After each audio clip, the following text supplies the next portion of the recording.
भक्तों का स्वागत है। हम लोग भगवद गीता के 6ठे अध्याय के 10वें श्लोक को पढ़ रहे हैं। इसका लिंक समझ लीजिएगा। हम लोग 6.9 पे योगारूढ़ व्यक्ति है उसका वर्णन फिनिश हो चुका है। अब 23 श्लोकों में ये वर्णन होगा कि अष्टांग योग कैसे किया जाता है। आप लोग उधर बैठने का कोई प्रयोजन, सामने बैठ सकते हैं, बता रहे। अष्टांग योग कैसे किया जाता है उसका वर्णन हम सुनेंगे। तो शुरुआत यहाँ से हो रही है। प्लीज मेरा जी बैठिए। कैसे व्यक्ति को बैठना चाहिए, कैसे 8 अंग किए जाते हैं उसका वर्णन करेंगे। समाधि में कैसे व्यक्ति अंततोगत्वा जाकर समाधि में कैसे स्थित होता है वह भी वर्णन होगा। और इससे ये भी क्लियर हो जाएगा कि जो आजकल चल रहा है योगा के नाम पर वह अष्टांग योग नहीं है। इस श्लोक से क्लियर हो जाएगा। तो ये अष्टांग योग का वर्णन है। मेरे पीछे बोलिए। योगी युञ्जीत सततम आत्मानं रहसि स्थितः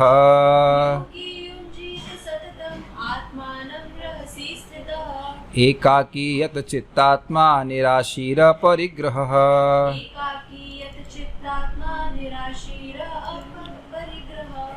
निराशीर परिग्रहः। देखिए वो हलंत लगा, इसलिए वो संधि कर देंगे तो क्या होगा, निराशीर परिग्रहः ऐसे होगा, तब बोल पाएंगे आप। योगी युञ्जीत सततम आत्मानं रहसि स्थितः एकाकी यत चित्तात्मा निराशीर परिग्रहः।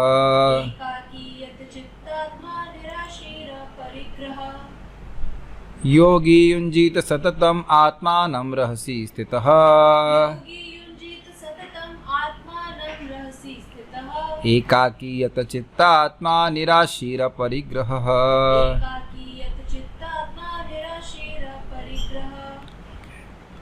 आपके पास फ़ोन हो या उनके पास कुछ, कोई नहीं, मैं आपको भेज रहा हूँ आप, क्योंकि जब तक आप फाइल देखेंगे नहीं तो समझ में नहीं आएगा।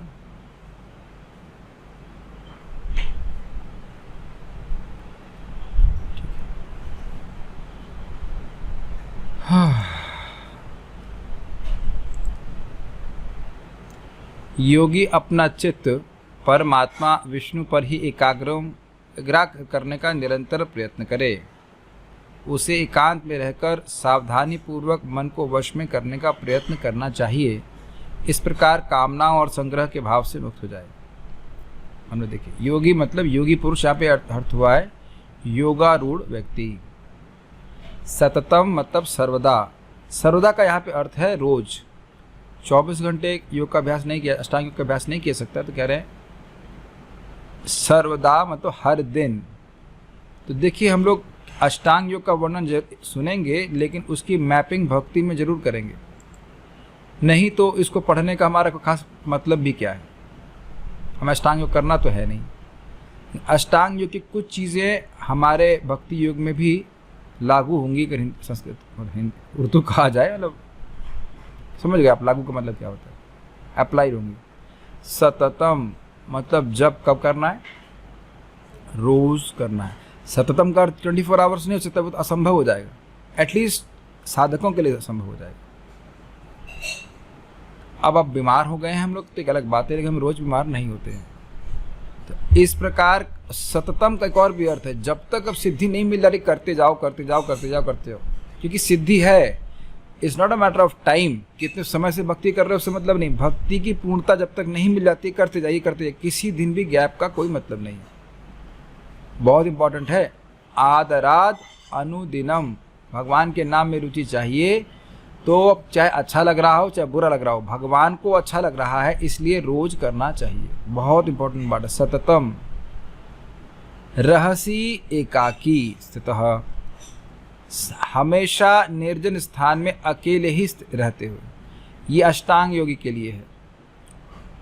निर्जन स्थान में मतलब जहां कोई डिस्टर्ब करने वाला नहीं है।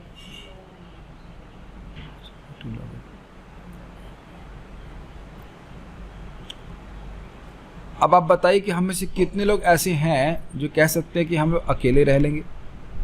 Please raise your hands. अकेले मतलब शादी ना करके नहीं बोल रहे हैं। अकेले मतलब ओनली अकेले, ओनली अकेले, कोई भी नहीं, ना प्रभु जी ना माता जी, कोई नहीं आसपास, बहुत मुश्किल है, लेकिन हम लोग इस समय अकेले ही हैं,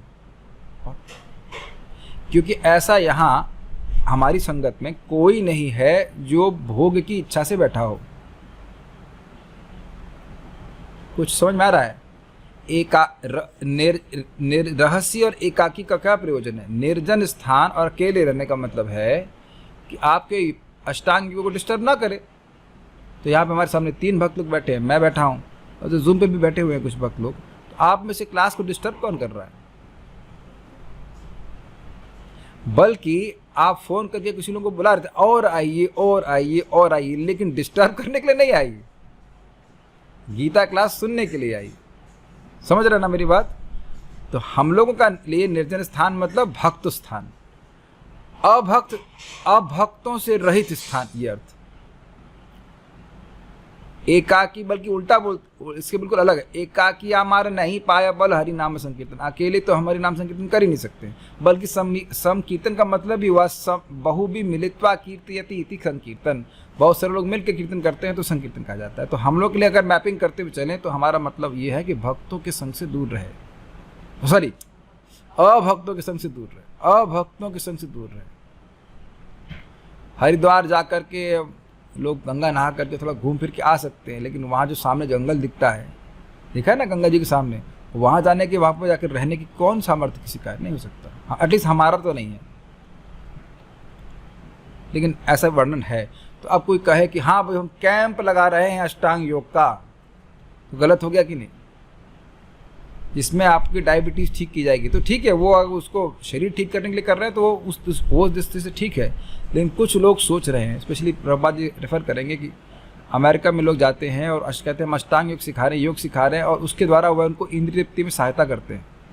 that is not the point. इसीलिए कह रहे हैं यत चित्तात्मा, चित्त और देह को संयत करके। यत मतलब संयत, सुना है आपने? संयत मतलब संयम करना, और चित्त का मतलब होता है मन, और आत्मा का मतलब होता है देह। यहाँ पे आत्मा का अर्थ है देह। तो अपने मन और अपने देह को संयत करते हुए, इसका मतलब क्या हुआ? जो भी योग के लिए प्रतिकूल है उस चित्त के व्यापार और देह के व्यापार को शून्य करते हुए, देह से ऐसा कोई कार्य ना करे जिससे उसका अष्टांग योग बाधित हो, और ना ही चित्त से ऐसी कोई, चित्त को ही जाने दे इस प्रकार से कुछ सोचे जिससे उसका योग बाधित हो। तो इसलिए कह रहे यह तो चित्तात्मा।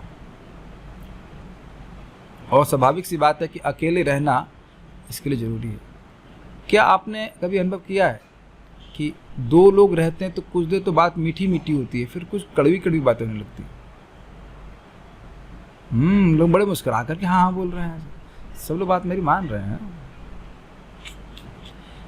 ग्रंथ सामने ना हो तो, अगर मैं यहाँ पे घर पे भी हूँ, यहाँ पे अगर ग्रंथ ना खोलूँ, ना खोलूँ और ना खुलवाऊँ, तो हम लोग दिन भर बातें कर सकते हैं, लेकिन जरूरी नहीं कि वो भगवान की बात हो। और भगवान की बात नहीं होगी तो माया की बात मतलब झगड़ा, गलत। ये मैं बोल रहा हूँ, आप लोग देखा भी ऐसा होता है। इस पे एक और इंटरेस्टिंग बात है। हरे कृष्णा। अगर 2 लोग हैं, अगर अष्टांग की बात करें तो 2 लोग हैं, मान लो एक व्यक्ति अपना मन को स्वयं कर रहा है और दूसरा व्यक्ति कुछ भौतिक बात करना चाहता है, तो अब कहाँ जाएंगे? अब वो समझ में आया? अब ध्यान से बैठे हुए हैं, अरे यार वो बड़ा गर्म लग रहा है वो बोलना को शुरू कर दिया। अब वह तो उसका मन तो नहीं सहमत है ना, ये बात समझ रहे हैं? मैं बैठा हूँ अष्टांग योगी, ठीक है, तो मैं अपने मन को सहमत कर रहा हूँ, दूसरे को तो कर नहीं सकता। दूसरा कुछ बोलना शुरू कर दिया, हो सकता है मोबाइल लेके जाएगा, लेकिन मोबाइल लेके बात करना शुरू कर दिया। मोबाइल तो खैर बात तो ज़्यादा हो जाएगी, मोबाइल तो नहीं होगा वहाँ पे, लेकिन कुछ वो बोलने लग गया।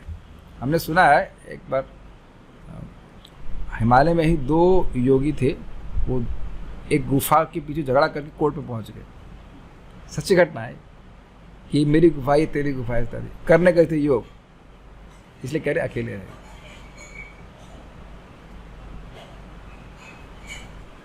इस मामले में घर में झगड़ा कम हो तो अच्छा होगा, सबके अलग अलग रूम हो अगर हो सके तो अपने अपने रहें, कथा के लिए आए, फिर अपने गुफा में चले जाए, रहस्य एकाकी स्थित, इज इट नॉट यत चित्तात्मा। लेकिन अभी अपने रूम में देख लीजिए, इस समय मैं अपने रूम, मतलब क्लास के बाद रूम में चला जाऊं तो मैं रहस्य हूं ऑलमोस्ट निर्जन स्थान में हूँ, एकाकी भी हूँ। क्या एकाकी हूँ? कहा क्या? दुकाकी हूँ, मतलब मेरा फ़ोन है और फ़ोन का मतलब बहुत सारे लोग मेरे साथ में हैं। See how Maya can enter. बहुत खतरा है, अकेले रहना खतरा है। आप देखा है कि माया हम लोग को अकेले में ही पकड़ती है। अभी किसी को माया पकड़ रही है क्या? नहीं, इस समय तो नहीं पकड़ रही है। हम लोग बस वेट कर रहे हैं कि बस पकड़े किसी तरह से। नहीं, कभी पकड़ी माया आपको? समूह में पकड़ी है माया? भक्तों की संगत में कथा हो रही है, मन चाहे कहीं भी हो, देह तो वहीं खड़ा है ना, कुछ तो नहीं कर सकते भी। ये आप भक्तों के संगत का सामर्थ्य देख रहे हैं। इस समय कोई टीवी देख सकता है हमारे सामने जो बैठे हुए हैं? ये फ़ोन पे कोई बात करे, फ़ोन पे बात करेगा तो बाहर जाओ। कथा सुनने जब तक आया है तब तक तो बात नहीं कर सकता, ना आप ना मैं। बहुत प्रैक्टिकल लेवल में हम अपने घर आदि गृहस्थी में रहते हुए भी व्यक्ति इस श्लोक को अप्लाई कर सकता है। हम लोग रहस्य भी हो गए, एकाकी भी हो गए और यथाचित्तात्मा भी हो गए। प्रैक्टिकल हम मैप करते हुए चल रहे, बाकी नहीं तो हमारे ये सब चीज़ें आवश्यक हैं किसी भी योग के लिए, लेकिन उसको कैसे स्वीकार करेगा इस पर भेद हो जाएगा। ठीक है, नेक्स्ट देखिए। निराशी, आशा रहित। अच्छा, भक्त कह रहे हैं कि यत चित्तात्मा नहीं समझ में आया। यत मतलब संयत, संयमित करना, और चित्त का मतलब समझते, चित्त मतलब मन, और आत्मा का मतलब देह। तो देह से ऐसा कार्य ना करे जो उसके योग के लिए ठीक ना हो। एक सीधी सी बात है, आप लोग जानते हैं कि अष्टांग योग में व्यक्ति ऐसे नहीं बैठता है तो गजल सुनने के लिए आया, ऐसे बैठ सकता नहीं बैठेगा। उसके लिए यह इस प्रकार का बैठना उसके आत्मा, उसके योग के लिए अनुकूल नहीं है।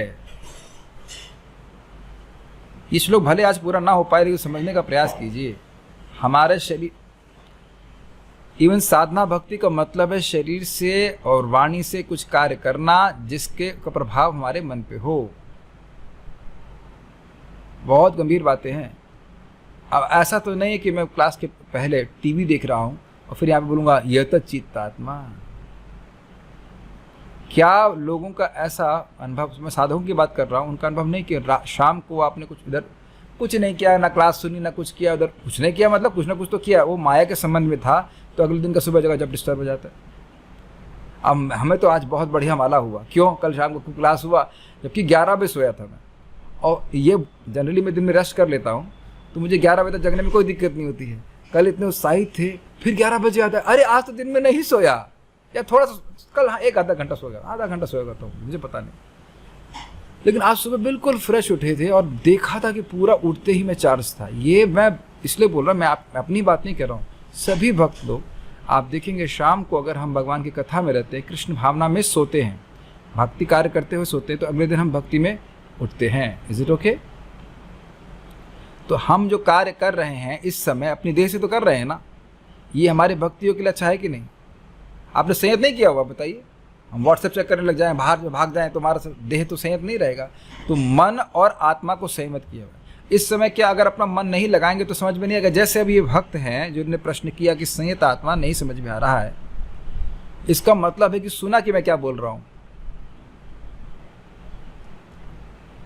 इन भक्त ने अपनी बुद्धि लगाई, हमको ये समझ में नहीं आया, मतलब बुद्धि चल रही है, यानी बुद्धि संयमित है, यही अर्थ समझ आया आपको? एक तरीका तो ये संयत आत्मा कहा जाएगा। करते हैं ना कथा में लोग, अरे यही नहीं करते, खराटा भी मारते हैं। अब सोचिए जब बलराम हॉल में भीड़ में खराटा मार रहा है और अकेले रहेगा तो क्या करेगा, बताइए। इसलिए हमारे लिए एकाकी का कोई मतलब नहीं है। एकाकी मतलब भक्तों का संग। आज हम देख रहे थे सुबह जब कर रहा था, एक उनका नाम पूरा नहीं बोल रहे हैं, लेकिन इनकी विशेष कला थी, ऐसे कर हरे हरे, और जाके काउंसलर को पूछे 16 माला कर रही हो? हाँ 16 माला कर रही। कैसे कर रही हैं? चित्त को, आत्मा को, यानी देह को, व्यक्ति को संयमित करना पड़ता है। नहीं मन करता है। अगर मन भगवान में लग रहा होता तो आप योग का अभ्यास ही क्यों कर रहे होते, बताइए? तो योगाभ्यास तो नहीं कहा जाएगा। तो संयत आत्मा मतलब चित्त चाहेगा, ध्यान से सुनिएगा, चित्त चाहेगा कि हम कुछ इंद्रिय तृप्ति करें। जितना संयत करेंगे उतना चाहेगा। जैसे आप देखेंगे घोड़ों का तो अनुभव नहीं हो, कुत्ते को कह लीजिए, कुत्ता टहलाए होंगे तो कुत्ता कहाँ जाता है, और स्पेशली मल खाने की ओर जाता है। मैंने टहलाए नहीं, लेकिन मैंने देखे हैं। तो उसे खाने देंगे? मल खाने देंगे? नहीं खाने देंगे। चित्त की अवस्था ही है कि व्यक्ति का चित्त भोगों में जाएगा तो नहीं जाने देगा। ओके। निराशी, देखिए निराशी का अर्थ है आशा रहित, निराशी। एक है निराशा का अर्थ आशा रहित। इसका क्या अर्थ हुआ? आशा रहित का अर्थ हुआ भोग आशा रहित। योग में सफलता की आशा है तब तो योग कर रहा है, इसलिए हम लोग आशा रहित नहीं है। क्या हम लोग भगवान की भक्ति, प्रेम भक्ति नहीं प्राप्त करना चाहते? क्या आशा नहीं कि एक दिन हम लोग भक्ति में सफल होंगे, भगवान के दर्शन प्राप्त करेंगे साक्षात? उस तरह की आशा की बात नहीं कर रहे हैं। क्या मिला था सुबह प्रसाद में? स्वीट क्या था, क्या नाम था उसका? रोज क्या था? रोज शॉट क्या था माता जी? रोज शॉट। रोज शॉट कहाँ मिलेगा ना? अच्छा भोग कहाँ मिलेगा? ये सब नहीं। निराशी। एक और इंटरेस्टिंग शब्द है इसका अर्थ, अश का मतलब होता है खाना। अश्नंती, अश्नामी। तो यहाँ पे निराशी का अर्थ होगा निराहार। तब एक प्रश्न आ जाएगा, भाई बिना खाए कैसे योग करेगा? बिना खाए को योग कर सकता है? कोई भी अष्टांग योग कर कुछ तो खाएगा। तो देखिए निराहार का अर्थ हुआ इंद्रियों से हम बहुत कुछ ग्रहण करते हैं, आँखों से भी खाते हैं, आँखों से ग्रहण कर, अच्छा ये है, कान से ग्रहण करते हैं। तो इन सब चीज़ों को ग्रहण करना आहार कहा जाता है। तो निराहार का मतलब है कि जो भोग की वस्तुएं उनका इंद्रियों से परित्याग कर रहा है। ये आप लोग कैच कर पाए निराशी का अर्थ? हरे कृष्णा। निराशी नहीं समझ पा रहे हैं? निर प्लस अश धातु से निकला। अश का मतलब होता है खाना, तो कह रहे हैं निराहार। जो अपने देह को चलाने के लिए चाहिए, अष्टांग योग के लिए आवश्यक है, वह करे और उससे अधिक नहीं ग्रहण करे। अगर आप लोग समझते हैं इस बात को तो देखिए भक्ति में गृहस्थों को इंक्लूडेड किया जाता है, अष्टांग योग में नहीं। यहाँ एकाकी का अर्थ भी यह भी है कि पत्नी बच्चे लेकर नहीं जा सकता अष्टांग योग। चलो बेटा चुन्नू मुन्नू को लेकर के हम अष्टांग योग का अभ्यास करने जाएं, ऐसा नहीं होता है। लेकिन जो एक सिद्धांत है अत्याहार का, वह भक्ति योग में भी है और अष्टांग योग में भी है। हम एक भक्त को बता रहे थे, ये इतना सामान आपने क्रॉकरी तो ऐसे इकट्ठा कर रखा है, ऐसे लग रहा है यहाँ 50 लोग खाना खाते हैं केवल 2 लोग। और प्लेट भी अगर हर दिन नहीं लेंगे तो शायद 1 महीने में 1 प्लेट का आएगा। तो कह रहे क्या करें, उसको कहाँ लेके जाएं? यानी कि सरदर्द हो गया। और जितनी बार आप देखेंगे, मैं केवल एक व्यक्ति की बात नहीं कर रहा, हर गृहस्थी में चला ही हुआ है। किसी घर में आते हैं 50 लोग खाने के लिए रोज, 50 लोग, और 50 प्लेट शायद हो सकती है खट्टी करके रखी हुई। आप प्लीज़ बुरा नहीं मानिएगा, इसके विज्ञान को समझिए। जितनी वस्तुएं हमारे घर में होंगी वो बार बार हमारे चित्त को अपनी ओर खींचेंगी, ये समझने का प्रयास कीजिए। जब भी ऐसी बातें बोलते हैं तो लोग सोच रहे हैं कि हम निंदा कर रहे हैं। निंदा नहीं कर रहे हैं। जैसे डॉक्टर बताता भाई ये मत खाओ, ये तुम्हारे लिए अच्छा नहीं है, हमारी निंदा नहीं कर रहा है। हमारे लिए जो अच्छा नहीं है उसको बता रहा हूँ ना, उसको बस ना तो उसको उस वस्तु से कोई दिक्कत है, लेकिन वो वस्तु हमारे लिए अच्छी नहीं है। Is it okay? भगवान आपके सामने बोल रहे हैं निराशी, हम नहीं बोल रहे हैं, उसकी व्याख्या मैं करने का प्रयास कर रहा हूँ। तो यहाँ पे 2 अर्थ है, एक आकांक्षा रहित कि भाई इस जगत में मुझे कुछ भोग मिलेगा वह छोड़ करके, और निराहार। वस्तुतः इस जगत में आशा ही दुख का कारण है। समझ रहे ना? ये प्राप्त हो जाए, वो प्राप्त हो जाए, जबकि आत्मा का संबंध किसी भौतिक वस्तु से नहीं है। तो कोई भी भौतिक वस्तु हमको सुख नहीं दे सकती, ये मूल बात है। और आप देख रहे हैं इस जगत में हम लोग क्या सोचते हैं, ये है लेकिन अगर वो और मिल जाता तो सुखी हो जाता। अगर तुमको भौतिक वस्तु सुखी करती तो जो है उसी से सुखी नहीं हो जाती। बहुत बड़ा विज्ञान है। किसके शरीर पे कपड़ा नहीं? सबके पास कपड़ा है। क्या रोटी कपड़ा मकान, सब रोटी खा के आए हैं, सबके पास है। ये शरीर की आवश्यकताएं पूरी करी हैं, लेकिन ये हमको सुख नहीं दे सकते हैं। इसीलिए कह रहे हैं निराशी। It's very deep word, deep important. जिसका ये इल्यूजन समाप्त हो गया, ये मोह समाप्त हो गया है कि कोई भी भौतिक व्यवस्था मुझे सुखी कर सकती है, वो व्यक्ति निराशी है। क्या आप लोग समझ रहे हैं? अब ये व्यक्ति का चित्त शुद्ध है इसलिए निराशी है। आप समझने का प्रयास कीजिए। योगारूढ़ व्यक्ति का वर्णन करके बोला गया, इस गीता में बोला गया कि व्यक्ति जब अष्टांग योग का अभ्यास कर रहा है तो उसका आवश्यक है कि चित्त शुद्ध हो उसका, नहीं तो अकेले कैसे रहेगा, निराशी कैसे रहेगा बताइए। वो सोचे अरे गुफा में तो आ गया हूँ, कम से कम एक CFL तो होता, मोमबत्ती तो होती, अब उन्हीं का वह जुगाड़ करने में लग जाएगा। मैं एक छोटी सी कहानी बताऊंगा समझ में, घबराइए मत, आज हम श्लोक पूरा नहीं कर रहे हैं, हम उस श्लोक को खूब आराम से पढ़ाएंगे, बहुत मज़ेदार कथा है समझ। पहले नेक्स्ट लाइन को बता देता हूँ, फिर उसके बाद बताऊंगा उस कथा को। गीता का विस्तार। अपरिग्रह, अप्रग्रह मतलब एवं विषय को अस्वीकार करके। परिग्रह का अर्थ होता है आसपास बहुत सारी वस्तुएं आपके हैं, या परिग्रह का अर्थ होता है ममता, वस्तुएं आपके आसपास हैं और उनमें ये बुद्धि होना कि ये मेरी हैं। तो अपरिग्रह का मतलब क्या हुआ, ये मेरी नहीं है। जैसे ये बोतल यहाँ पे, ये आपकी बोतल है,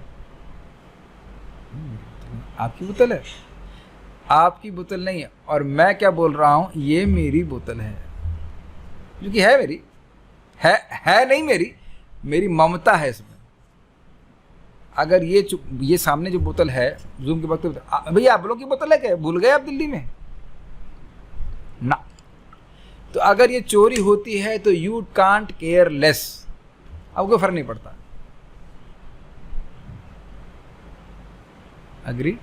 और मैं कहूं आपको ये बोतल दे रहा हूं, अब क्या मानने लग जाएंगे, ये बोतल मेरी है, चोरी हो गया तुम्हारा दुख शुरू हो गया। बहुत सूक्ष्म बात है कि नहीं। परिग्रह मतलब स्वीकार करना, स्वीकार मतलब मान्यता, मान लेना कि ये हमारी वस्तु है। महाराज बड़ा अच्छा कहते हैं कि इस जगत में कोई गाय रखा है और ये मानता है कि ये मेरी गाय है, किसी को बेच दी, गाय वहाँ चली, गलती से गाय वापस आ गई उसके पास, तो कहेगा तुम्हारी गाय वापस लेके जाओ, कल तक हमारी थी, अब सामने वाले की हो, तो ये मान्यता ही तो हुई ना। तो कह रहे अपरिग्रह, जिस स्थान में रह रहा है वहाँ भी उसकी भावना नहीं है कि ये वस्तुएं मेरी हैं। अब हम इसको समझाएंगे कैसे, और ऐसा से करके आत्मानम युंजितम, मन को समाधि युक्त करेंगे, मन को हाँ समाहित करेंगे, मन को भगवान में एकाग्र करेंगे। अब आप सोचिए, हम लोग मान लो अष्टांग योगी हैं और बैठे ध्यान में, अरे वो समझ में आ गया ना, अरे उसका ध्यान रखना है, उसका जितना वस्तु इकट्ठा करेंगे उतना ही सोचेगा व्यक्ति कि ये इसके बिना मैं जी नहीं सकता। आज बड़ा अद्भुत विचार आया और मैं अपना ही उपहास कर रहा हूँ, ये अपनी मानसिकता का, या अपनी अक्षमता का। मैं कहता हूँ, मैं बार बार कहता हूँ, मेरा शरीर थोड़ा पित्त प्रकृति का है, गर्मी लगती है और थोड़ा सा कूल रूम चाहिए, अब वो चाहे AC से हो चाहे कैसे भी हो। मैं सोचता था माँ के गर्भ में भी तो मेरा शरीर पित्त प्रकृति का ही था, वहाँ कौन सा AC लगा था, वहाँ भी तो मैं जी ही गया। यह बोलने के बाद मैं AC लग चलाऊंगा जरूर, मुझे पता है, but what an amazing limitation my mind has imposed upon मी।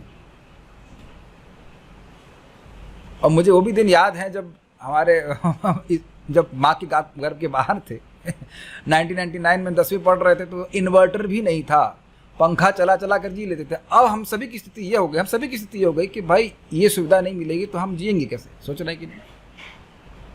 सभी लोग इस प्रकार से अभ्यस्त हो जाते हैं। अच्छा खाने को मिलेगा तो अरे बाप, जब 4 सब्जी नहीं होगी कैसे सुखी होंगे। नहीं तो एक ये माइंड की ट्रेनिंग है। परम पूज्य राधानाथ महाराज समझ बताते हैं, the mind becomes adjusted to any austerity we do. Although अभी ऐसा कुछ भी नहीं कहा जा रहा है कि आप ये उपयोग नहीं कर सकते, वो जितना है वो करिए, लेकिन इतना देख लीजिए कि वो उसमें अभिनिविष्ट ना होने लग जाए। हमें घर में गए थे, अभी वहाँ से आ रहे थे, तो उनको बहुत रिसोर्स मैनेजमेंट का क्या कह सकते हैं तलब है। बिजली बचनी चाहिए, पानी बचना चाहिए, लकड़ी बचनी चाहिए, लकड़ी के लिए होना चाहिए, लेकिन समय बचाकर भजन बचना चाहिए, उससे कोई मतलब नहीं। वो व्यक्ति नहीं देख पा रहे हैं कि कैसे उनका समय घर में अनावश्यक वस्तुओं को इकट्ठा कर लेने के कारण उसी निर्जन स्थान में पड़ा हुआ है। भगवान के लिए आत्मानम युंजीत नहीं हो रहा है। शरीर की आवश्यकताओं को कम करना प्रयोजन नहीं है, उसका उद्देश्य यह है कि आत्मानम युंजीता, मन को भगवान की सेवा में लगाया जा सके, मन को भगवान में एकाग्र किया जा सके। इसे रोके गृहस्थी में रहते हुए भी आप कर सकते हो। हम जब ब्रह्मचारी आश्रम में थे तो 24 लोग रहते थे, बड़े आराम से रहते। आपके घर में कितने लोग यहाँ जिनके 24 लोग रहते हो? प्राय 2-2, 4-4 लोग रहते हैं, और 24 लोगों के बराबर से सामान इकट्ठा करके रखा। 24 प्लेट तो यहाँ पे दिख ही रही है हमको। अब क्या हमारे क्लास, हमारे घर का मजाक बनाने आते हैं? नहीं नहीं, हम आपको दुख को कुछ कम करना चाहते हैं। हम लोग भी गृहस्थी में है, तुम क्या किए, हम लोग एक पत्तल का बंडल रख लिए, कदाचित 10 लोग आ गए, अभी तक तो आए नहीं, कदाचित आ गए तो उनको खिला देंगे। और उसके बाद ये प्रॉब्लम तो नहीं आएगी कि पत्तल को कहाँ रख के पत्तल फेंक देंगे, खत्म कहानी। Is it not simple? और कोई just simple, I am telling, जो लोग गृहस्थी में प्रवेश करेंगे, करने वाले हैं इस प्रवचन को सुनते हुए या कर चुके हैं, स्टार्ट रिड्यूसिंग। ये आपकी भक्ति के लिए अच्छा ही होगा। मैं बता रहा हूँ ना, जैसे मैं यहाँ पे हूँ तो हर बार देखेंगे ये वस्तु है, ये वस्तु है, तो कहाँ मन भगवान में लगेगा? बताइए, नहीं लगेगा। दूसरे भक्त के घर में भी हम ड्राइंग रूम में गए थे, भक्त तो हैं, बन रहा है, तो मैं चुपचाप देख रहा था कि इसमें ऐसी कौन सी वस्तु है जो मुझे कृष्ण का स्मरण कराए। एक छोटा सा कृष्ण का फोटो, वो डॉल था, बाकी सब कोई अजीब अजीब सी चीज़ वहाँ पे रखी हुई थी। आप लोग घर में भी ऐसे ही है? चेक कीजिएगा। एक क्षण की भगवत स्मृति ही सबसे बड़ा धन है, और एक क्षण की ही भगवत विस्मृति सबसे बड़ा नुकसान है। इसको हम नहीं समझ पा रहे। Because every time we remember Krishna, our love for Krishna is increased. ये सिद्धांत है। जितनी बार आप कृष्ण का स्मरण कर रहे हैं, उतनी बार कृष्ण प्रेम बड़ा, और उससे बड़ा कोई धन नहीं। इसीलिए अपरिग्रह, अनावश्यक चीज़ों को नहीं ग्रहण करता। अब इस पर हम कथा सुनाएंगे, आप बहुत ज़बरदस्त कथा। गीता का विस्तार, कथा का शीर्षक है गीता का विस्तार। एक योगी थे, इसी प्रकार से भजन कर रहे थे अकेले में, तो उनकी गीता थी, तो उस गीता, भगवत गीता थी, तो भगवत गीता को चूहा कुतरने के चला गया। उन्हें बड़ी दिक्कत हुई, तो कहे, कोई व्यक्ति बोला ऐसा करिए, इसीलिए दूसरा आदमी नहीं होना चाहिए, लेकिन उनके संग था कोई, आके बोला ऐसा करिए, बिल्ली पाल लीजिए। सुना आपने कथा है? बिल्ली पाल लीजिए तो चूहे को खा जाएगी। तो बिल्ली ले आए। अब बिल्ली को कुछ दूध पिलाना होगा, तो कहे दूध कहाँ से आएगा, हम तो कमाते नहीं करते, गाय ले आएगी। गाय ले आए, तो गाय की सेवा कैसे करेंगे, भजन करना है, तो ब्याह कर लीजिए, पत्नी आएगी, उससे ध्यान रखेगी, बिल्ली का भी ध्यान रखेगी, गाय का भी ध्यान रखेगी, और आप आराम से भजन कीजिएगा। उसके बाद पत्नी आ गई। अब पत्नी आ गई तो जानते पत्नी, बच्चे भी आ गए और सब विस्तार हो गया। तो फिर कोई एक बार में गुरु जी आए, कहे कि क्या चल रहा है, भजन हो रहा है? कहते नहीं। कहते क्यों? कहते गीता ही फैल गई। गीता ही फैल गई, उसके बाद सारा भजन डिस्टर्ब हो गया। इसलिए चाहे गृहस्थी में हो, चाहे वो किसी भी आश्रम में हो, he must apply these principles. ये बात हम फिर से रेफर करेंगे। निराशी का मतलब है आकांक्षा रहित, अर्थात भोग आकांक्षा से रहित। इसका मतलब है, इसको देख लीजिएगा आप, जब भी कोई भोग की इच्छा आई, उसने हमको जलाया ही। अप्राप्ति काल में भी, यानी जब नहीं मिला तब भी, और प्राप्ति काल के बाद भी, प्राप्त होने के बाद भी, अगर ये विवेक हमको हो गया तो हम बहुत प्रगति कर सकते हैं। मान लीजिए मन में संकल्प आए कि हम कल सुबह जप करेंगे, तो क्या व्यक्ति दुखी होता है? वो कर पाए या ना कर पाए, लेकिन वो जो सोचता है कि हम जप करेंगे, दुखी नहीं होता। आप लोग के मन में कुछ संकल्प था ना कि हम गीता सुनेंगे, दुखी थे, अभी दुखी हैं, इसके बाद दुखी होंगे। प्रैक्टिकल देख लीजिए आप। एक कल भक्त हमको बोल रहे थे, हमको मैं समझा नहीं पा रहा था, मतलब वो समझ नहीं पा रहे, कहते हमको कुछ रियलाइजेशन नहीं मिला, कुछ अनुभव नहीं मिल रहा है। कैसे नहीं मिल रहा है? आपने ठीक से किया नहीं है। जो जाप करेगा उसको भोगों की नीरसता एकदम प्रकट दिखाएगी, इसमें कुछ नहीं रखा है, कुछ नहीं रखा, ये भगवान बिल्कुल प्रस्तुत कर देते हैं। इसीलिए निराशी। देखिए, इस बात को समझने का प्रयास करें। अष्टांग योग का अभ्यास वही कर सकता है जिसने निष्काम भावना से कर्मयोग किया है, और निष्काम भावना से कर्मयोग किया है ताकि चित्त की शुद्धि हुई है। तो निष्काम भावना से इसीलिए किया था ताकि आत्मा का रियलाइजेशन मिल जाए। जो सुनते आ रहे हैं वो मेरी बात समझ पाएंगे। अपने कर्तव्य को कर रहा है, लेकिन उससे कोई स्वर्ग मिल जाए, उससे कोई अपेक्षा नहीं है, आत्म साक्षात्कार प्राप्त हो, तो उसका शुरुआत से ही वो निष्काम है। तो अब अष्टांग योग करने के बाद सिद्धि कैसे प्राप्त करने के चक्कर में पड़ जाएगा? ध्यान दीजिएगा, अगर कोई अष्टांग योग कर रहा है तो उसको सिद्धियां मिलने लग जाएंगी, लेकिन उनकी आशा से भी रहित, मेरा मन भगवान में लग जाए, ये इस आशा के अलावा बाकी सारी आशाओं से रहित हो जाता है। इसी कहते हैं निराशा। ऐसा होकर के भजन करना है, ये सब भगवान की आशा है। अब कोई सोचे बिल्कुल विपरीत में, देखिए आज जगत में लोग, स्पेशली अमेरिका में भी और यहाँ पे भी, वो सोच रहे हैं कि हम योग करके भोग के योग्य बन जाएंगे। तो ये तो गीता के वाक्य से बिल्कुल अलग है। इसलिए आपको समझना चाहिए कि जैसा भगवान बोल रहे हैं वैसा होकर के ही व्यक्ति अष्टांग योग का अभ्यास कर सकता है। कुछ पॉइंट्स हमने सीखे जो हमारे भक्ति योग में हम मैपिंग कर सकते हैं। ये श्लोक आज पूरा नहीं कर पाएंगे, हम श्री स्वामी की टीका लेते हैं। योगी अर्थात योगारूढ़ योगी को चाहिए। योग में जो आरूढ़ है उसको चाहिए। योगारूढ़ कौन है उसका वर्णन हम पिछले 3 श्लोकों में सुन चुके हैं। जो सुहृद में, मित्र में, उदासीन आदि में सम रहता है, मिट्टी को, सोने को और लोहे को समान दृष्टि से देखता है, इस प्रकार से हमने उसके लक्षणों को सुना था। तो ऐसा व्यक्ति को आत्मानम अर्थात मन को, युंजित अर्थात समाहित करना होता है। मन को समाहित करने का अर्थ होता है कि मन को विषयों से दूर करके मन को एकाग्र करना होता है। अब यही तो हम लोग को करने के लिए बोला जाता है, हरे कृष्ण मंत्र बोलो और उसको सुनो। तो जैसे ही आप सुनते हैं, जैसे ही कोई शब्द सुनेंगे, मन अपने आप अन्य विषयों से हट जाता है। आपका नाम प्रभु जी? हाँ, महेश जी। आप ये बात कैच कर रहे हैं कि अगर आप मेरी बात बहुत ध्यान से सुन रहे हैं तो पंखे की क्या आवाज़ आ रही है, किचन में खटखट हो रहा है, वो सब आप नहीं सुन सकते। एक बार में एक ही शब्द सुन सकते हैं ना? आपको लग रहा है ऐसा? प्रभुपाद जी का लेक्चर चल रहा है और पीछे बैकग्राउंड में बहुत सारी आवाज़ आ रही है और मैं अपने मन को प्रभुपाद जी के शब्द पे फोकस करता हूँ। क्या आपने कभी ऐसा नहीं किया? मैं चुप हूं तो वो सुन पा रहे हैं। ये दोनों 2 शब्द हुए, दोनों शब्दों में से एक को पकड़ पाते हैं। जिस शब्द को आप फोकस करेंगे उधर ध्यान चला जाता है। बहुत सूक्ष्म बात है। कान तभी एक्टिव होता है जब अंदर से मन उसके जुड़े, अन्यथा नहीं। मैं लगातार नहीं बोल रहा हूं, इसलिए अन्य बातें भी आप ध्यान से सुन पा रहे हैं।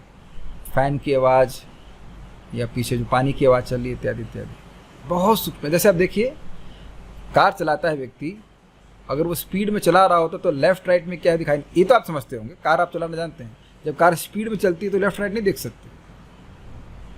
Is it okay?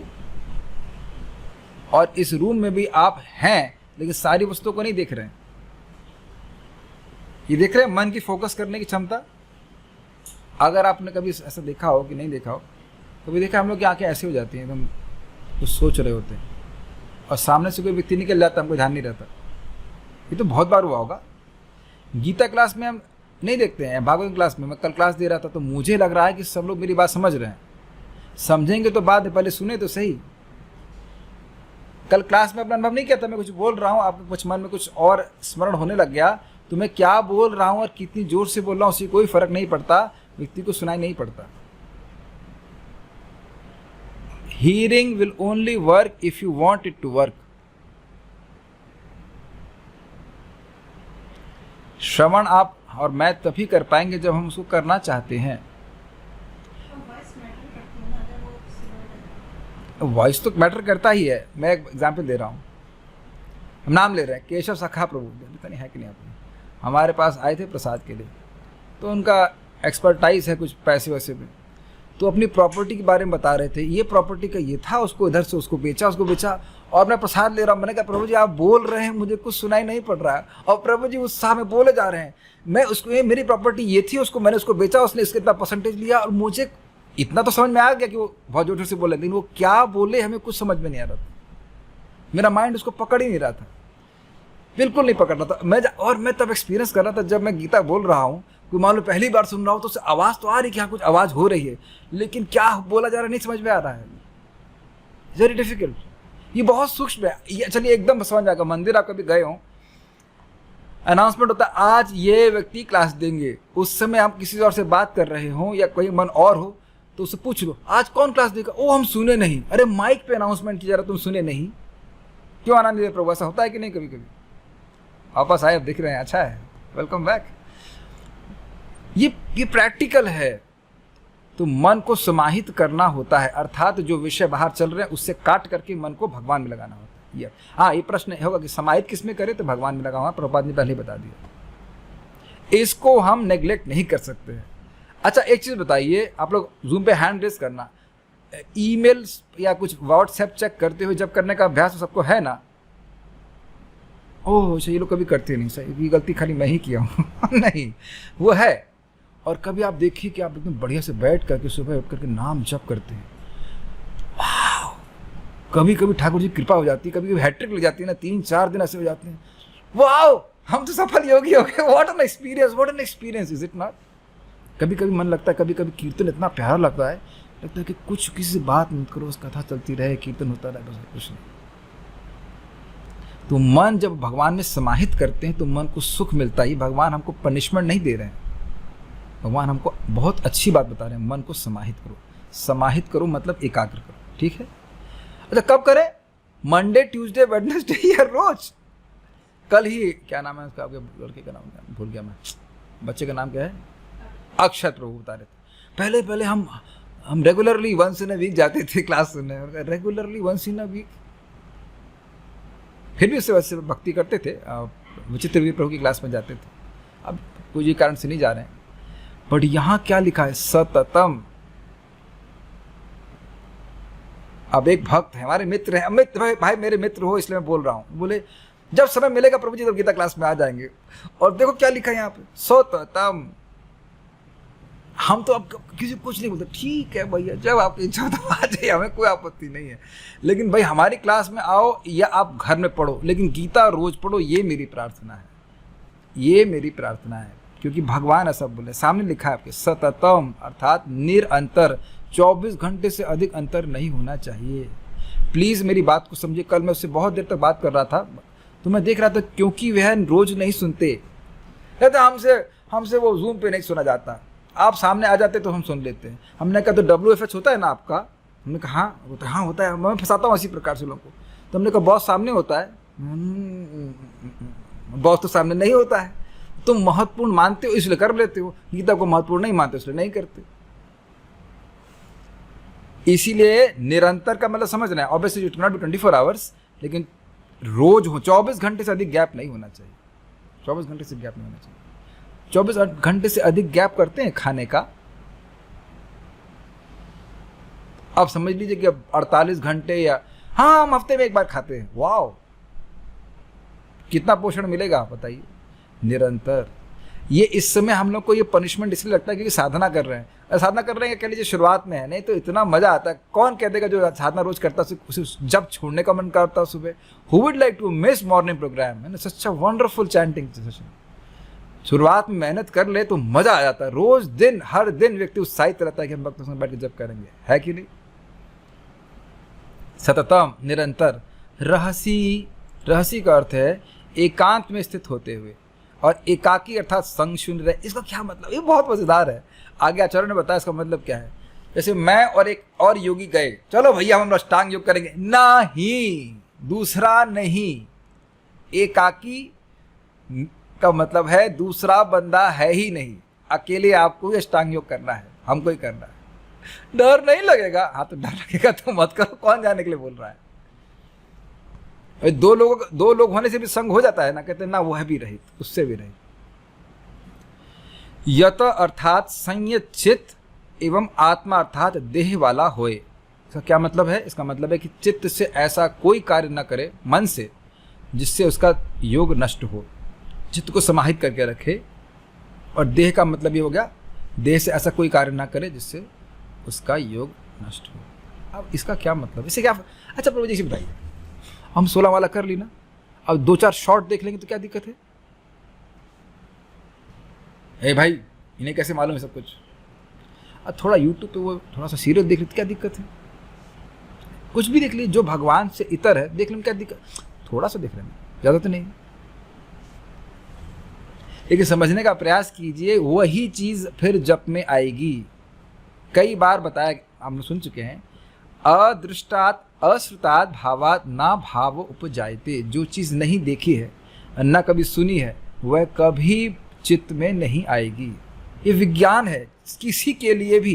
ये शब्द पता है किसके हैं? ये शब्द है याति महाराज की, जिन्होंने बहुत हजारों साल तक भोग किया। उनको ही ज्ञान हो गया, इसमें कुछ रखा नहीं है। यद्यपि काम बहुत प्रबल है, लेकिन काम क्षीण होता चला जाएगा, क्षीण होता चला जाएगा, मन शांत हो जाएगा अगर उसको वो वस्तु ना दी जाए जो उसको इनपुट बाहर से ना दिया जाए। बस ये कहने का अर्थ। जैसे समझने का प्रयास कीजिए कि ये रूम है, अब मैं इसका दरवाजा बंद कर लूँ और चाहे कोई बच्चा हो जो बहुत उद्यमी बोलते हैं, उद्दंड खूब कूद रहा हो, कूदेगा तो रूम के अंदर ही ना। तो हम लोग कहते हैं ना कि हमारा मन नहीं लग रहा, तो मन कहाँ जा रहा है बताइए?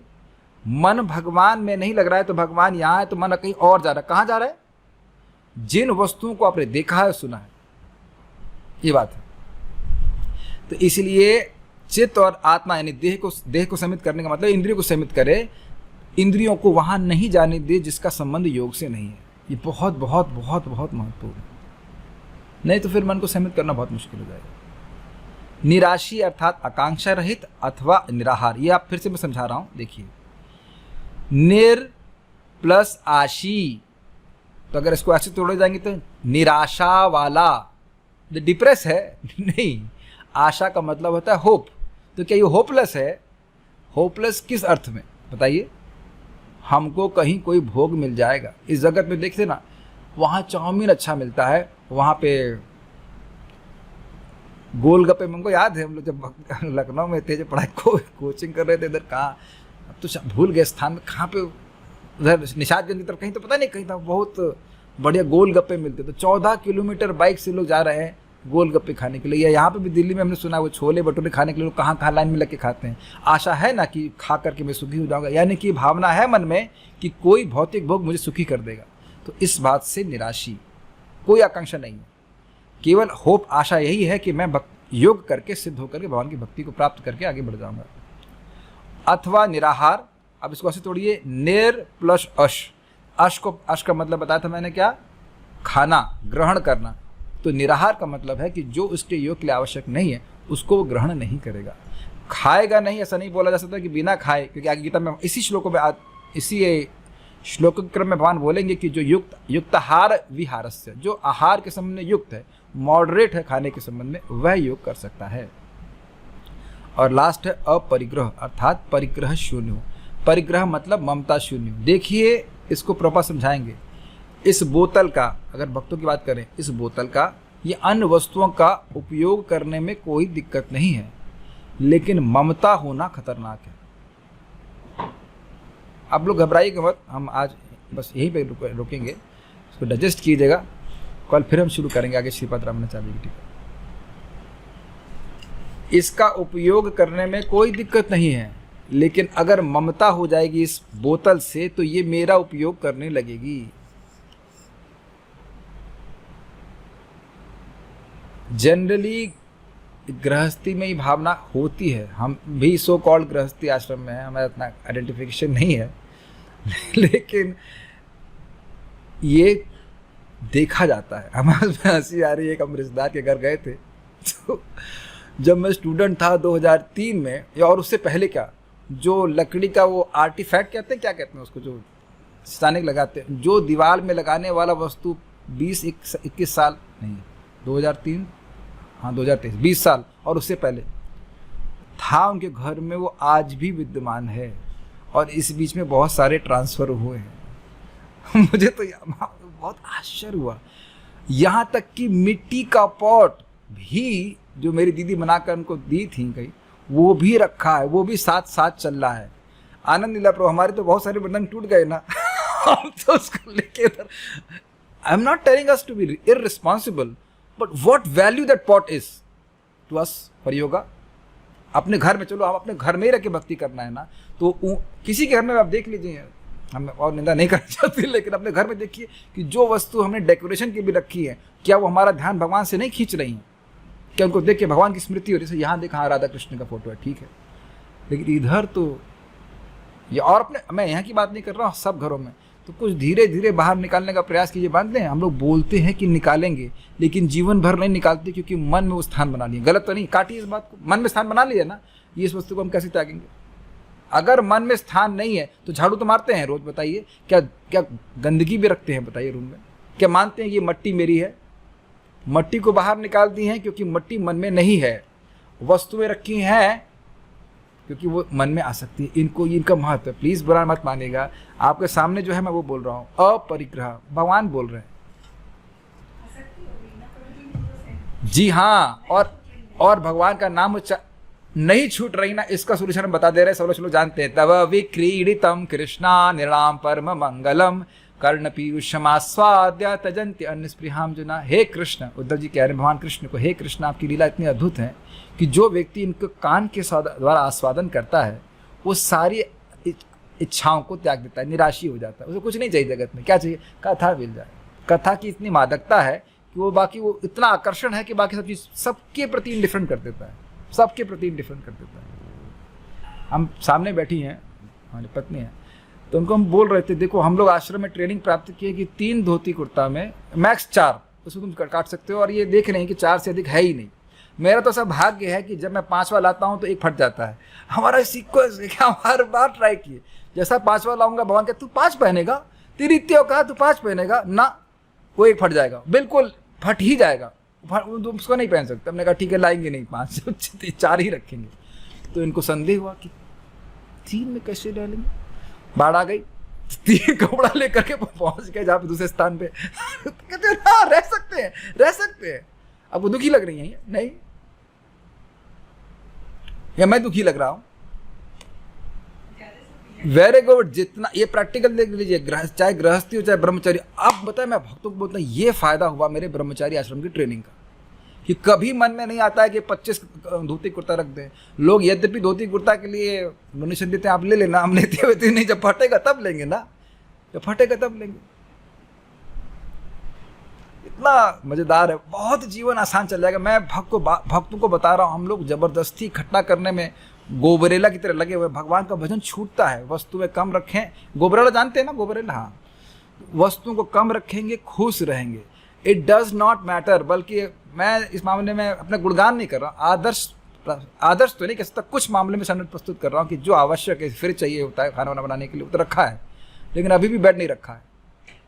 नींद तो वैसी आती है, एक बेड हमारी माँ का दिया उसमें रह लेते हैं। मैं बोल रहा हूँ ये भक्ति करने में बहुत आसान होता है, लेकिन कुछ चीज़ें हम अवश्य रखे हैं, जैसे ये देख लीजिए, इस माइक इस देर जिससे हम कथा का प्रचार कर सकते हैं। एक वेब कैम है और कैमरा भी है, बहुत महंगा कैमरा है, भक्त ने डोनेट किया और रखा है। लैपटॉप भी बहुत महंगा है, महंगी वस्तुएं रखी है प्रचार के लिए। प्रचार के लिए आप कितना भी स्वीकार करिए, उसको प्रॉपर फोकस करेंगे, लेकिन बाकी चीज़ों क्यों मेंटेन करें?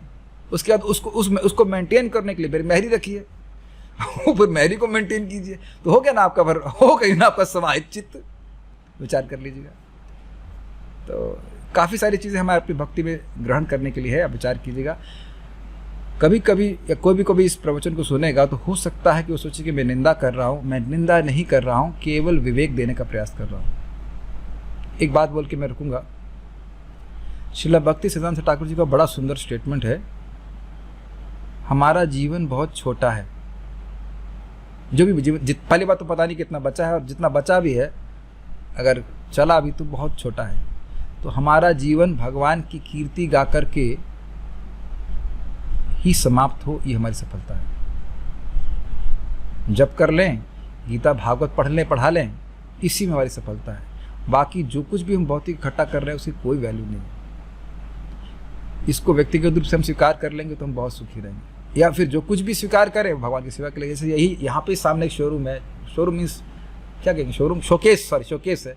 तो इसको देखकर मेरे मन में यही आया कि काश यहाँ भगवान को हम स्थापित कर दें, भक्त का ही घर यहाँ स्थापित कर दें, और ये जितने सोफे हैं इसमें सब भक्त लोग बैठेंगे, आएंगे, कथा सुनेंगे। अब सब कुछ योग से हो गया संबंधित। समझ में आया आपको? ये सारे सोफे और जितना सुंदर एम्बियंस है, मैं माता जी को बोला इसको यहाँ का स्कॉन का सेंटर बनाते हैं, हम लोग 10-10 दिन 15-15 दिन कथा करेंगे, खूब भक्त सुबह गीता सुनने आए, भागवत सुनने आए। अब कोई दिक्कत नहीं है, अब केवल वही वस्तुएं इस रूम में रखी जाएं जिसका संबंध प्रचार से हो। अब देखिए कितना आसान हो गया ना, वही वस्तुएं रखी जाएं, क्रॉकरी रखने में कोई दिक्कत नहीं, 25 लोग आए कि खिलाए, 25 के 50 क्रॉकरी रखे, कोई दिक्कत नहीं है, ईजी। और इस बात को प्रभुपाद जी अपने तात्पर्य में रखेंगे, आप लोग आगे पढ़ेंगे, हम कल सुनेंगे। बहुत अच्छा श्लोक है, हमको बहुत अच्छा लगा था। तो कुछ कुछ समझ में आ रहा होगा, समझ में आ रहा है मतलब कुछ कुछ अप्लाई भी करेंगे, नहीं केवल समझ में आ रहा है, अप्लाई नहीं करेंगे, प्लीज ट्राई टू अप्लाई। हाँ जी बताइए।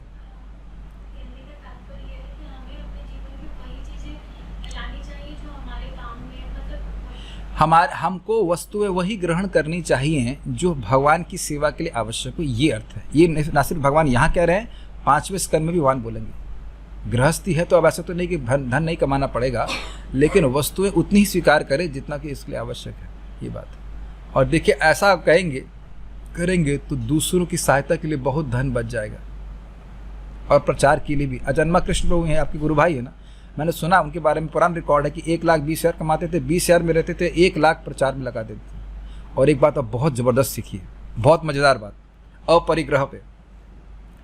जो धन हमने खर्च किया वो हमारा है, और जो दान दिया वो हमारा है। बाकी मान लीजिए आपके भगवान करे आपके पास हो और भी ज़्यादा हो, मान लीजिए आपके पास 50 लाख रुपए हैं, मेरे पास नहीं है, तो आप भी मान लो खर्च नहीं कर रहे हो, तो यही मान रहे हो ना कि पास 50 लाख है, तो मैं भी मान सकता हूँ कि मेरे पास वो अकाउंट मेरा है, मैं मान सकता हूँ 50 लाख है, दोनों ही तो यूज़ नहीं कर रहे। कितना अमेजिंग है ना। फिर छोड़ के चले जाते, उसको दूसरे लोग खाते। इसको आप काट नहीं सकते। जो धन आपने उपयोग किया वो आपका है, और दूसरे को दान दिया वो आपका, क्योंकि वही घूम के वापस आएगा अगले जन्म में। बाकी तो हम फालतू में मेहनत कर रहे हैं। तो सब बातें हैं, खैर काफ़ी बातें हो जाएंगी कहने के लिए, अभी समझ गए ना। भक्ति के लिए जो आवश्यक है वो करिए, लेकिन भक्ति के लिए आवश्यक नहीं है उसको इकट्ठा करने का क्या मतलब है। समझ में आ रहा है ना। एक बहुत मज़ेदार बताओ, भरतपुर में माता जी हैं, क्या नाम है, सुर सरिता माता जी, कहें प्रभु जी पहले घर बनाया, फिर उसकी नौकरानी मैं ही बन गई। सुबह से शाम तक झाड़ू मारते रहो, पोछा लगाते रहो, या फिर अच्छा आपने देखा होगा, एक रूम साफ करेंगे, देखें दूसरे में मट्टी आ गई, वो साफ करेंगे तो इसमें मट्टी आ गई, तो दरवाजा साफ किया तो उसमें। दिस में all appear very normal provided we don't want to do भक्ति।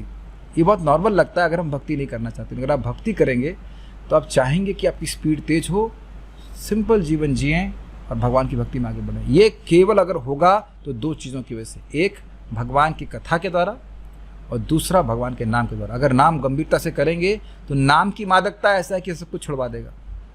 और उसी प्रकार से कथा की ऐसी मादकता, अरे भाई जल्दी जल्दी जल्दी करो, कौन कथा सुनने जाना है। हमारा तो रोज यही रहता है, भागते भागते हम लोग प्रसाद पाते हैं, भागते भागते मतलब बस 9 बजे प्रसाद पाना, उसके बाद आधे घंटे में जाके क्लास तैयार करना, उसके बाद सो रहा।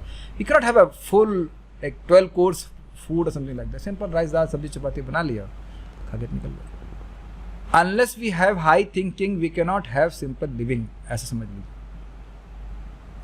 तो ये सब सूत्र है, इसके द्वारा व्यक्ति योग में प्रगति कर सकता है। आगे के श्लोकों को हम कल देखेंगे, अभी तो हम लोग हैं आराम से। अब श्रीमद् भगवद गीता की जय, श्रील प्रभुपाद की जय। If there are some questions on this topic, लोग कहते हैं घर में ज़्यादा भगवान के चित्र नहीं लगाना चाहिए। मैं ये सोच कर लगाती हूँ कि जिधर भी निगाह जाए भगवान की ही दिखें, तो क्या ये गलत है? बिल्कुल सही है। गौरांग प्रभु उसको एक शब्द इस्तेमाल किए, उद्दीपन। उद्दीपन मीन्स जैसे आपका लाइटर होता है ना, लाइटर एक प्रकार उद्दीपन है, जिसके द्वारा वो गैस तो है उसमें, अगर लाइटर लगे तो और भड़क जाती है आग। तो आप देख सकते हैं कितना उद्दीपन बाहर की जगतों में है, केवल इसीलिए कि आप कुछ आहार, निद्रा, भय और मैथुन है ना, इसी चीज़ का है। तो घर में अगर भगवान का फोटो होगा तो भगवान का स्मरण होगा। हाँ बस लेकिन नाई की दुकान नहीं बनना चाहिए, I mean just for the aesthetic sense. समझ रहे, नाई की दुकान, इधर नरसिंह देव, इधर गौरता, इधर कृष्ण राम, ये वो, फिर वो थोड़ा ठीक नहीं लगता। नॉर्मली एक फ़ोटो लगाते हैं, जैसे हमारे छोटा सा घर है वृंदावन में, किराए पे रह रहे हैं, तो नरसिंह देव का फोटो है, तो हर बात को देखते हैं, सुबह उठते ही देखते हैं, तो नरसिंह देव का स्मरण सहज रूप से हो जाता है। तो ठीक है, लेकिन ऐसे नहीं करना चाहिए। If you want to hear something important, no matter how much chaos, we will force ourselves to hear that important. Yes. क्या निराशी दुख से ग्रसित होता है? बहुत अच्छा प्रश्न है। नहीं होता। निराशा ही परम दुखम, सॉरी, आशा ही परम दुखम, निराशा ही परम सुखम। अगर हमको आशा ही नहीं है, आशा मतलब आकांक्षा नहीं है बड़े मकानों की, तो बड़ा मकान नहीं मिलने का दुख होगा। अगर किसी को आशा या आकांक्षा ही नहीं है कि संतान हो, तो संतान नहीं होने का दुख होगा। और अब जरा विचार कीजिए, मान लीजिए किसी के पास 20,000 रुपये फॉर एग्जाम्पल, और उसमें संतुष्ट है, और किसी के पास 1 करोड़ रुपए हैं लेकिन वो 100 करोड़ प्राप्त करना चाहता है, तो कौन अधिक गरीब है? कुछ समझ में आया? दूरी के अर्थ में सुनाई पड़ रहा है आप लोग को? बड़ा सुंदर रिफ्लेक्शन मन में आया मेरे कि मैं हमारे पास है खाने पीने के 20-15-20 रुपये हमारे है, हमको मतलब किसी व्यक्ति के पास है और उसमें संतुष्ट है, तो उसके पास पर्याप्त धन है। लेकिन जिसके पास 1 करोड़ भी है, और ऐसा देखा जाता है 1 करोड़ का, तो उसके पास 100 करोड़ हो जाए तो 99 करोड़ दूर है, 99 करोड़ गरीब है। महाराज उसको कई बार बोलते हैं जिसके पास 1 करोड़ है उसी को तो 50 लाख खोने का दुख होगा। और इंटरेस्टिंग बात है कि दोनों आते तो पैसे से रही थी ना, माँ के गर्भ से तो कोई पैसे लेके आता नहीं और ना कोई लेके जाएगा। हमारे रिश्तेदार थे, उनका पैसा सब डूब गया था, अरे सब खत्म हो गया। हाँ, हमने कहा हाँ, माँ के गर्भ से तो अब लाए थे 20 करोड़ रुपए, ऐसा मत बोलो। हाँ, ये स्वीकार नहीं करना चाहते, लाए कुछ भी नहीं, लेके जाएंगे कुछ भी नहीं, और बीच में इतना परिग्रह। जब वस्तु में ममता होगी तो भगवान में ममता होना मुश्किल हो जाता है। ये योगारूढ़ की अवस्था बहुत टफ है। क्या ये प्रैक्टिकली पॉसिबल भी है? प्रैक्टिकली पॉसिबल का क्या अर्थ है आपको मैंने अभी प्रकट बताया। मैं जिस हॉल घर में बैठा हूँ बहुत सुंदर है, एस्थेटिकली बहुत सुंदर है। इस रूम में आसक्त नहीं होना, इस रूम के उपयोग में आसक्त होना। आपसे मैं बोल ही रहा था ना कि कितना सुंदर घर, इसको नहीं छोड़ना। कहेंगे आप 2 दिन हुआ नहीं, आप घर में आसक्त हो गए। क्या मैं घर में आ सकता था? नहीं। मैंने कहा ये भक्त आसपास रहते हैं, हम लोग उसको छोटा सा मिनी टीचिंग सेंटर बना सकते हैं, और यहाँ पे हम लोग बैठेंगे भक्त लोग। किचन पास में ही है, टेम्पल प्रेसिडेंट रूम, किचन और एक हॉल, और क्या चाहिए? And we can preach. तो हम इस प्रकार से आशा से युक्त हैं। कौन सी आशा? भगवान के यश का प्रचार करने की आशा। दुख नहीं है इसमें, आसक्ति भगवान में है, न कि वस्तु। प्रैक्टिकली पॉसिबल है। अगर इम्पॉसिबल होता तो फिर ऐसा हम करते क्यों? तो इसीलिए प्रभुपाद जी के तात्पर्य भक्ति परक व्याख्या के अनुसार है, कैसे भक्ति के द्वारा हम स्टेज को प्राप्त कर सकते हैं, उसको हम लोग आराम से चर्चा करेंगे। Okay, so will stop here now. Srimad Bhagavad Gita की जय, श्रील प्रभुपाद की जय, निताय गौर प्रेमानंदे।